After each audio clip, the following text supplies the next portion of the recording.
নরেন্দ্র মোদীর ঘন ঘন বঙ্গ সফর বঙ্গ বিজেপিকে কি অক্সিজেন যোগাতে পারবে?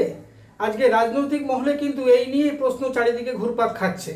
আমরা যদি একটু অতীতের দিকে নজর দিই তবে দেখতে পাবো 2021 সাল বা 2024-এর যে লোকসভা নির্বাচন, তার আগে নরেন্দ্র মোদী সহ দিল্লির সমস্ত বড় বড় শীর্ষস্থানীয় নেতারা বারবার এই পশ্চিমবঙ্গে এসেছেন এবং মমতা বন্দ্যোপাধ্যায়ের বিরুদ্ধে যথেচ্ছভাবে প্রচার করেছেন। কিন্তু রেজাল্ট কি হয়েছে আমরা দেখেছি। তারা কিন্তু আসন তো জিততেই পারেনি। 2021-এ তো পুরোপুরি ভরাডুবি হয়েছে, এমনকি 2024-এও তাদের আসন সংখ্যানো নেমে গেছে। অর্থাৎ দেখা যাচ্ছে নরেন্দ্র মোদী বা অমিত শাহর মতো যে হেভিওয়েট নেতারা যতই আসুন না কেন পশ্চিমবঙ্গে, বঙ্গ বিজেপির মধ্যে যদি পোটেনশিয়ালিটি না থাকে তবে কিন্তু তারা সেটাকে কিছুতেই কাজে লাগাতে পারছে না বা পারবে না। আজকে মমতা ব্যানার্জির বিরুদ্ধে লড়তে গেলে যে একটা ইউনাইটেড ফ্রন্ট হওয়া উচিত ছিল, আজকে বিজেপির মধ্যে যে খণ্ড খণ্ড বিজেপি, কোথা দিলীপ বিজেপি, কোথা শ্রমিক বিজেপি, কোথা শুভেন্দু বিজেপি, কোথা সুকান্ত বিজেপি, এই যে চারিদিকে ফ্র্যাগমেন্টেড যে বিজেপি, এইটাকে কিন্তু নরেন্দ্র মোদী কিছুতেই জোড়া লাগাতে বা একত্রিত করতে ব্যর্থ হয়েছেন। আজকে তিনি সারা দেশ জুড়ে প্রচার করে কিছু সুফল পেলেও পশ্চিমবঙ্গে মাটিতে দাঁড়িয়ে তিনি যতবারই প্রচার করেছেন, একসময় ডেলি প্যাসেঞ্জারি করেছেন, তা সত্ত্বেও কিন্তু কোনো সুফল আমরা দেখতে পাইনি। এর কারণ হচ্ছে বঙ্গ বিজেপি নেতাদের মধ্যে সেরকম পোটেনশিয়ালিটির অভাব।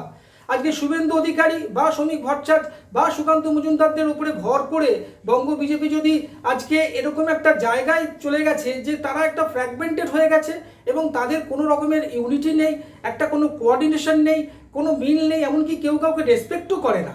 ফলে নরেন্দ্র মোদী এলে ওই মঞ্চের মধ্যে একত্রিত হয়ে থাকাটা এটা নিতান্তই একটা শুধুমাত্র সৌজন্য, একটা শুধু দিখাওয়া ছাড়া আর কিছু না। এর ফলে কি হচ্ছে, নরেন্দ্র মোদী এত চেষ্টা করা সত্ত্বেও পশ্চিমবঙ্গ তারা কিন্তু সফল হতে পারছে না। তার কারণ হচ্ছে বঙ্গ বিজেপি সেই পোটেনশিয়ালিটির অভাব, আজকে বাংলা মুখের অভাব।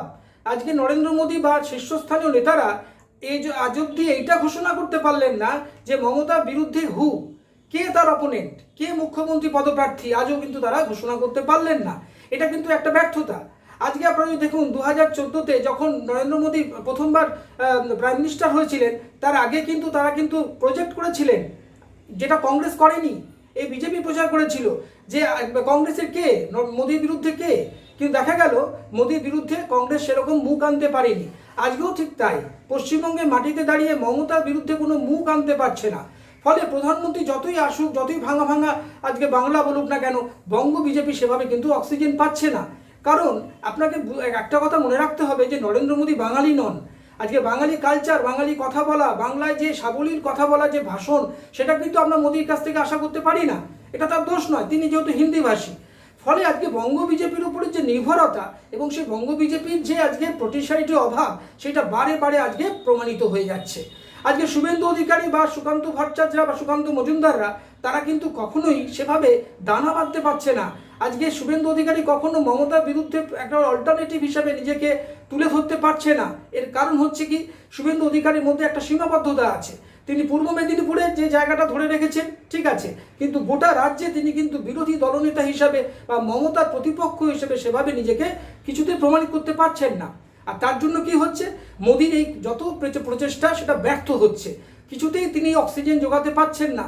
তার কারণ একটা কথা মনে রাখতে হবে, একজন 5 জন শিক্ষক মিলে একটা ছাত্রকে যতই পড়াক না কেন, সেই ছাত্র যদি পোটেনশিয়ালিটি না থাকে, তার যদি এবিলিটি না থাকে, তবে কিন্তু সে ভালো নম্বর তুলতে পারবে না। সে একই রকমভাবে পশ্চিমবঙ্গের মাটিতে দাঁড়িয়ে নরেন্দ্র মোদীর এই যে এতবার সে সফর হচ্ছে, তা সত্ত্বেও কিন্তু কোনোভাবে উপকার পাচ্ছে না বঙ্গ বিজেপি। তার আরেকটা কারণ হলো যে মোদীর যে ভাষণের মধ্যে যে দুর্নীতির বিরুদ্ধে যে কথা বলেন উনি, বা অন্যান্য বিষয়ে যখন তৃণমূলকে অ্যাটাক করেন, দেখা যায় সেই তৃণমূলেরই দুর্নীতিগ্রস্ত কোনো নেতা যখন চলে যাচ্ছে বিজেপির আজকে লবিতে, বিজেপির পতাকা ধরছে, তখন সে 7 খুন মাফ হয়ে যাচ্ছে।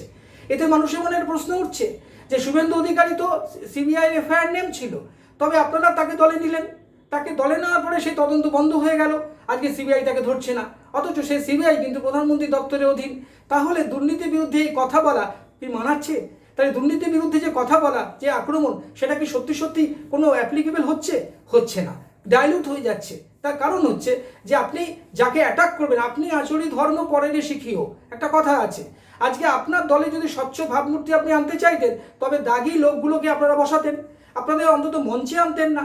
আজকে বিরোধী দলনেতা পদমর্যাদা দিয়ে আপনি শুভেন্দু অধিকারী নিয়ে এলেন, অথচ তার বিরুদ্ধে কি ভিডিও রয়েছে যে হাত পেতে টাকা নিচ্ছে।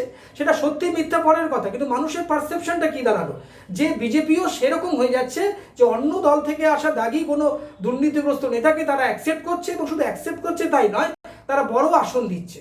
সুতরাং এরকম বিভিন্ন লুফলসগুলো হওয়াতে আজকে বঙ্গ বিজেপি কিন্তু নরেন্দ্র মোদীর এই যে সুন্দর ভাষণ কোনো কাজে লাগাতে পারছে না, কারণ তারা নিজেরাই কিন্তু একেবারেই অকর্মণ্য হয়ে প্রমাণিত হচ্ছে। আমাদের ভিডিও ভালো লাগলে লাইক ও শেয়ার করুন, কমেন্ট সেকশনে গিয়ে জানান আপনাদের মতামত। আরও ভিডিও পেতে চ্যানেলকে সাবস্ক্রাইব করুন।